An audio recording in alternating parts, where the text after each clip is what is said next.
UPSC prelim होऊन 1 महिना निघून गेलेला आहे। नेमकं आपण आता काय करतोय? आपला रिझल्ट निगेटिव्ह आलेला आहे।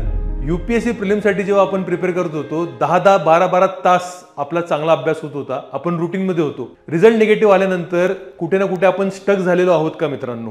आपल्याला पुढची स्ट्रॅटेजी कळत नाही, काय करावं? यूपीएससीचा 2026 चा अटेम्प्ट द्यायचा आहे का राज्यसेवा करायची आहे, काय करायचं आहे ते आपल्याला क्लॅरिटी नाही। या सगळ्या गोष्टींवरती आपण चर्चा करणार आहोत येत्या 1 जुलैला सकाळी 11 वाजता HVDSI स्पर्धा परीक्षा केंद्र पुणे येथे। तर तुम्हाला जर तुमच्या पुढच्या वाटचालीसाठी 100% क्लॅरिटी पाहिजे, कशी स्ट्रॅटेजी असली पाहिजे, कसा अभ्यास केला पाहिजे, काय सोर्सेस ठेवले पाहिजे, आन्सर रायटिंग कसं केलं पाहिजे, वेगवेगळ्या गोष्टींवरती तुम्हाला जर क्लॅरिटी हवी असेल तर तुमची मी वाट बघतोय।